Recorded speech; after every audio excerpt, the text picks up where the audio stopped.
Binge Audio. Salut, c'est Thomas Rozek. America. What is America's destiny?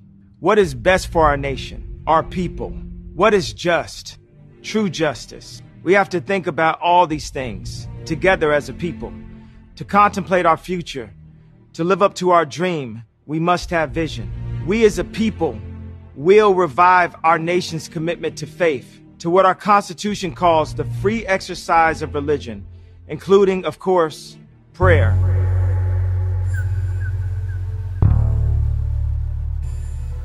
La santé mentale est devenue l'un des sujets majeurs de préoccupation, d'échange et de réflexion dans notre monde occidental. Là où traditionnellement, la dépression, l'anxiété, les troubles de l'humeur ou du comportement étaient immédiatement sortis du champ de la discussion, frappés du sceau d'infamie de la maladie mentale, voire de la folie, petit à petit, on progresse. On commence à accepter l'idée d'en parler non pas comme d'une tare honteuse, mais comme d'un élément de la vie de chacun d'entre nous, que nous soyons directement concernés ou pas. Dans cette prise de conscience, une catégorie à part de la population a un rôle clé. Ce sont les stars. Alors ça paraît étrange dit comme ça, mais la pop culture, dont les artistes sont les figures de proue, est essentielle dans le sujet qui nous intéresse. Qu'il s'agisse de mettre en scène la santé mentale, de l'évoquer, de la raconter mieux qu'on ne le faisait par le passé, ou par ailleurs qu'il s'agisse de leur santé mentale à eux, aux artistes, qu'ils nous donnent parfois à voir sans filtre, ce qui n'est pas sans conséquences, bonnes ou mauvaises. C'est ce qu'on va voir avec notre épisode du jour. Bienvenue dans Programme B.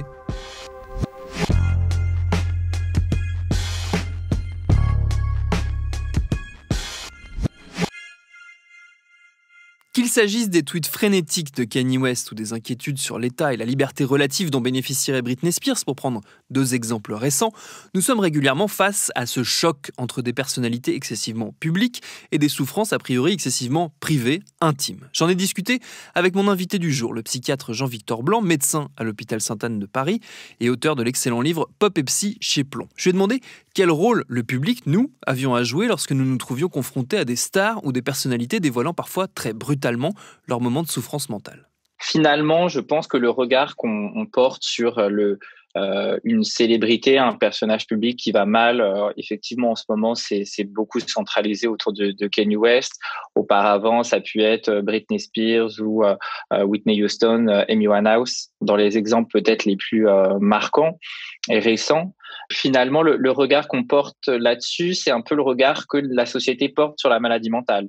On va avoir un courant, alors que moi je défends, mais qui malheureusement est un peu minoritaire, qui va être celui de essayer d'avoir de l'empathie, essayer de montrer une compréhension de ces enjeux, essayer de pas monter la souffrance en gagne-pain ni en bête de foire. L'autre type de regard qu'on peut porter sur la chose, ça va être malheureusement un regard extrêmement stigmatisant où on va aller de la moquerie à carrément des phénomènes de rejet. Quelqu'un qui va mal, alors ça a été c'est abondamment commenté effectivement par exemple sur Twitter en ce moment par rapport à Kanye West suite à son meeting. Everybody that has a baby gets $1 million, and it is a 132 IQ genius that literally went to the hospital because his brain was too big for his skull.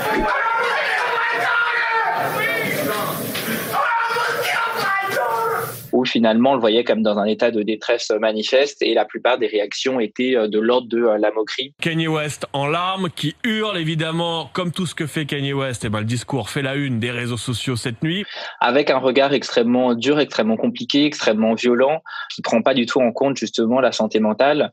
L'autre regard, type de regard et qui le rejoint un peu, ça va être autour d'une fascination. Ça pour le coup, on avait l'exemple de Amy Winehouse, où finalement on avait l'impression que cette espèce de imaginaire autour de la souffrance, du mal-être, avait un peu happé finalement notre société, une large partie des médias où en fait on voyait juste quelqu'un qui allait très mal et on trouvait ça cool ou rock'n'roll ou on lui faisait porter peut-être un discours, une idéologie libertaire qui, je pense, si elle le portait, en tout cas, elle en est quand même décédée à 27 ans, ce qui est, en tant que médecin, manifestement quelque chose de dramatique. Il y a une question que moi je me pose, et c'est un peu la question de l'œuf ou la poule, vous allez voir.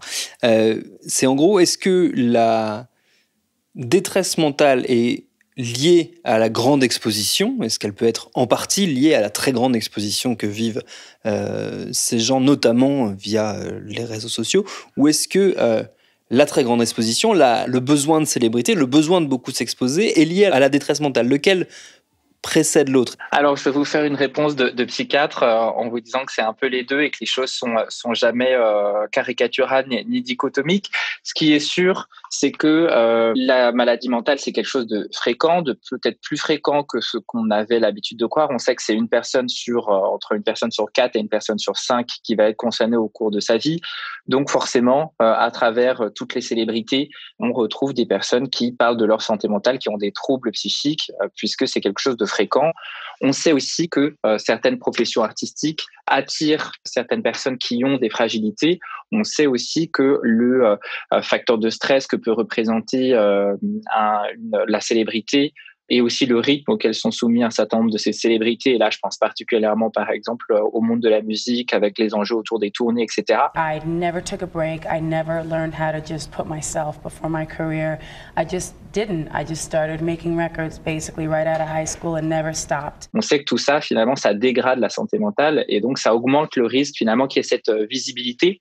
Après, que finalement, aujourd'hui, les célébrités et les personnages publics parlent de leur santé mentale, il y a là aussi probablement deux facteurs. Le premier, c'est que finalement, les célébrités, il y a une levée du tabou, on parle de plus en plus de la santé mentale, donc on a aussi plus de prise de parole de personnages publics.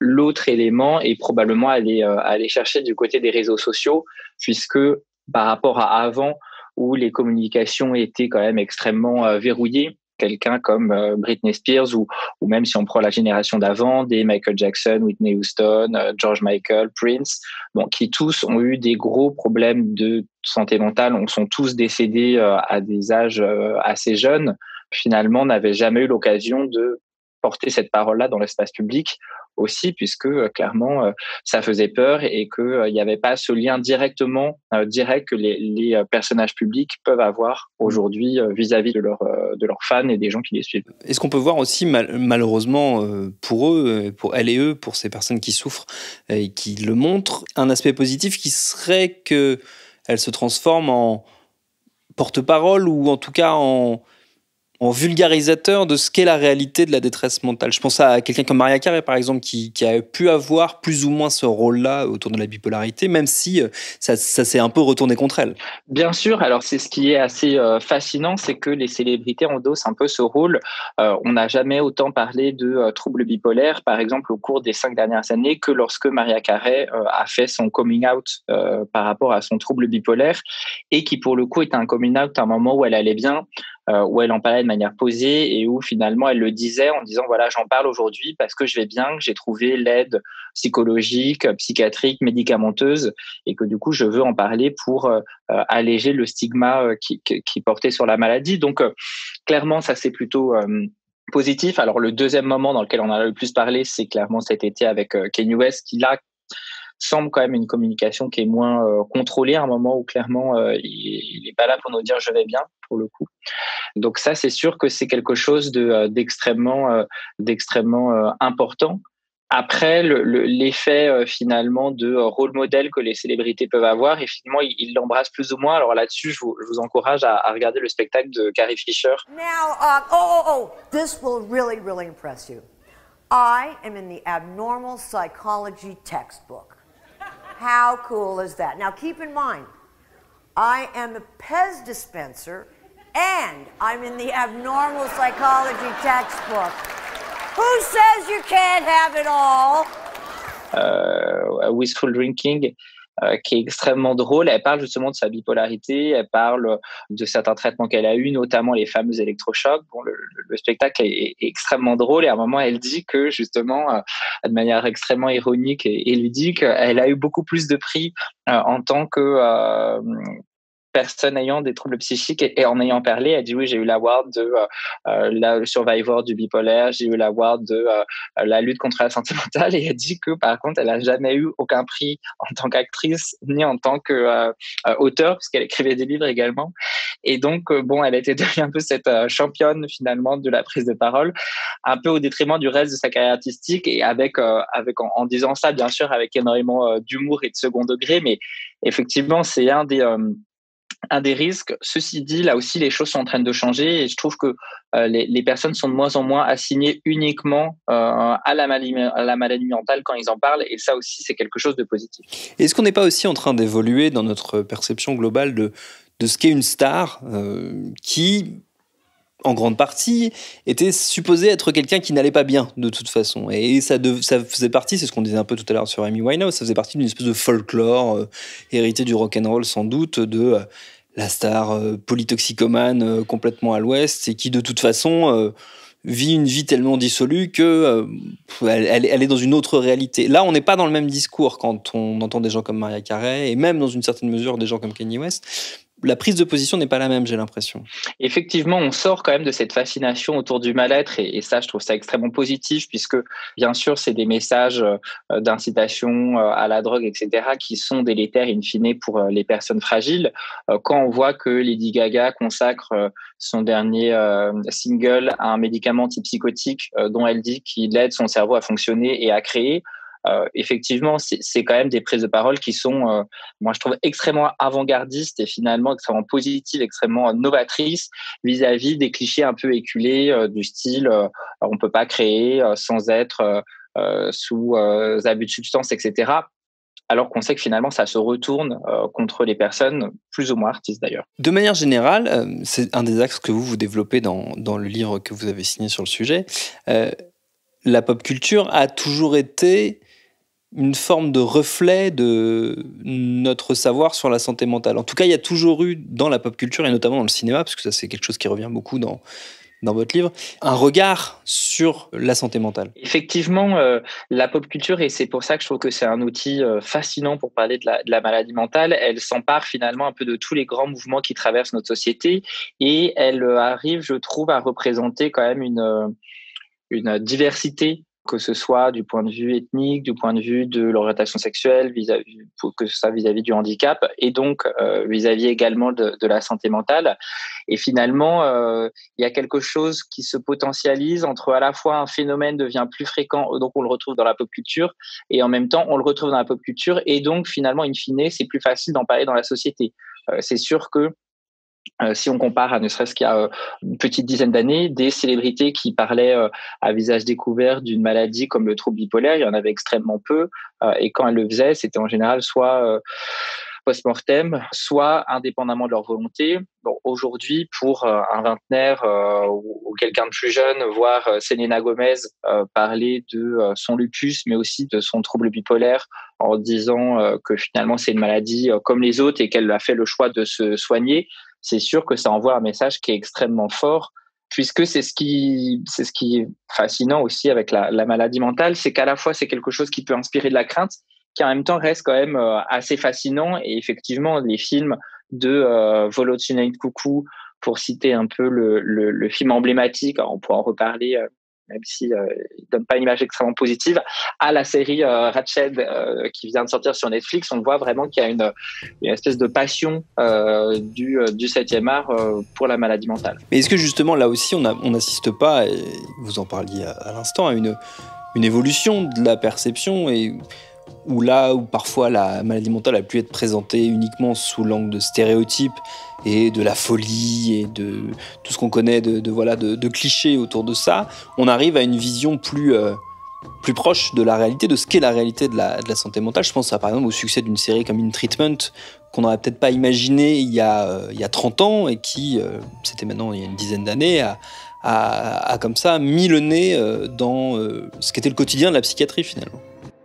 Bien sûr, on sort des représentations quand même caricaturales. Alors bien sûr, même s'il y a forcément l'aspect fictionnel, et pour le coup la série Ratched que j'ai citée, bon, c'est finalement on repart quand même sur des clichés un peu anciens, mais globalement il y a quand même un désir d'être quand même dans des représentations qui sont plus réalistes On l'a vu avec des séries comme Euphoria de HBO ou Mental qui est passé sur Slash, où vraiment l'équipe a fait des rencontres avec des équipes soignantes, avec des familles, avec des personnes atteintes. On voit bien que comme sur d'autres sujets, aujourd'hui, quelqu'un qui va faire un film extrêmement sexiste ou raciste risque de se faire tomber dessus, ou en tout cas qu'on lui demande un peu quelle était sa philosophie ou comment il a approché le sujet, et ce que je trouve tout à fait normal. Aujourd'hui, on voit qu'il y a quand même une responsabilisation qui se fait un peu vis-à-vis de pas montrer n'importe quoi, ou en tout cas de savoir de quoi on parle. Après, encore une fois, pour le coup, je suis pas du tout dans une posture qui serait celle de la censure. Heureusement qu'on peut créer des œuvres et finalement, même si elles sont loin de la réalité, ça reste des œuvres d'art. Volutine et Coucou, c'est un film magnifique. C'est certain, il n'est pas question de l'interdire. Par contre, se dire qu'aujourd'hui, s'il était tourné, il y aurait peut-être un désir de montrer quelque chose d'un peu plus juste, de pas montrer que des cas désespérants ou des patients qui font semblant d'être malades ou des soignants qui sont sadiques. Je pense que c'est quelque chose qui peut permettre de faire un peu bouger les lignes. Est-ce que aussi la pop culture et le fait, la présence de la maladie mentale et de la santé mentale de manière générale dans la pop culture sur les écrans grands ou petits peut avoir un effet cathartique aussi pour les gens qui souffrent dans le public et qui peuvent se reconnaître, comprendre, mettre des mots, peut-être des mots que eux n'arrivent pas à trouver sur ce qu'ils ressentent, ou entamer, trouver le chemin qu'ils ne trouvaient pas jusque-là pour aller vers un traitement. Est-ce que ça aussi ça fait partie des rôles finalement que la pop culture s'est trouvée? Effectivement, alors on va se dire que plus il y aura une visibilité des troubles psychiques et une visibilité positive, plus ce sera facile de consulter, ce qui pour l'instant aujourd'hui n'est pas encore tout à fait aisé. C'est un médium qu'on utilise aussi à l'hôpital, par exemple dans le groupe de psychoéducation qu'on a créé à l'hôpital Saint-Antoine, où par exemple on utilise un film comme support pour les patients, pour les aider à reconnaître certains symptômes, se les approprier et puis voir si le film justement pourrait être un outil pour eux de déstigmatisation auprès de leur entourage. Donc on va utiliser un film par exemple comme Happiness Therapy. Donc on voit qu'effectivement ça peut être un outil. Après, il faut pas non plus trop simplifier les choses. C'est sûr que c'est pas uniquement un film qui va faire que quelqu'un va consulter ou ne pas consulter. Par contre, si on avait, c'est vrai, des représentations quand même plus positives et que l'image du psychiatre, par exemple, dans les films, n'était pas systématiquement celui de quelqu'un un peu dérangé, le cliché de plus malade que ses patients ou un peu sadique. C'est sûr que les patients, quand ils arrivent en consultation, ils ont malheureusement quand même, pour un certain nombre, ces idées reçues qui viennent de films pour le coup, qui sont quand même un peu plus datés. Ça vous est déjà arrivé d'avoir des patients ou des patientes qui viennent vous voir en vous disant en découvrant telle œuvre, en lisant tel livre, en voyant tel film, je me suis rendu compte que je traversais peut-être un épisode de détresse du point de vue de la santé mentale. Je me suis reconnu. Ça vous est déjà arrivé ? Alors, c'est pas arrivé de manière aussi directe. C'est déjà arrivé, pour le coup, que des patients viennent à la consultation suite à une intervention dans les médias sur un sujet. Je pense notamment à des maladies un peu plus rares, comme la maladie de Pica, à un moment, par rapport au film Swallow, où ça a permis à des personnes de consulter, ce qui quand même n'est pas rien et qui montre qu'il y a quand même vraiment un vrai impact. Après, en consultation, moi, ça va plutôt être dans un deuxième temps, ou des patients déjà suivis à qui j'ai annoncé un diagnostic et un suivi, etc., qui me demandent des références de films, par exemple, comme support pour en parler à leur entourage ou pour essayer de mieux comprendre, pour essayer de mieux reconnaître leurs symptômes, se dire que c'est pas uniquement dans leur tête, qu'ils sont pas seuls, que c'est pas du cinéma, sans mauvais jeu de mots, mais finalement, grâce à ces œuvres-là, arrivent finalement à progresser aussi dans leur connaissance vis-à-vis du trouble. Avec bien entendu l'idée, aucun film représentera exactement ce que un être humain vit, et heureusement. Mais l'idée, c'est vraiment d'en faire un support et de dire ça oui, ça je trouve ça réaliste, ça l'est moins, ça me concerne, ça me concerne pas. Il s'agit pas bien entendu de se dire que ce sera exactement comme ce que les patients vivent, parce que là sinon effectivement ça marche moins bien également. C'est quoi votre film préféré sur la santé mentale ? Alors ça, c'est vraiment une question difficile.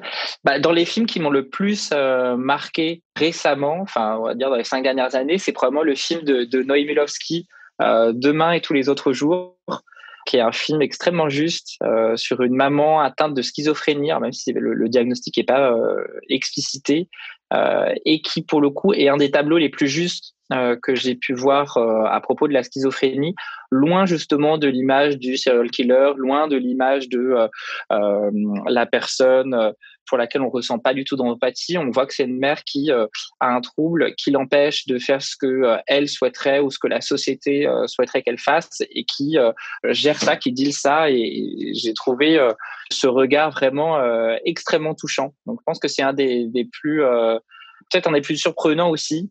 Et puis, pour le coup, il y en a énormément. Et maintenant, il y a même un ciné-club Culture Pop et Psy où chaque mois, on découvre justement un film au cinéma Le Brady avec un décodage et un débat, une discussion autour de la maladie psychique.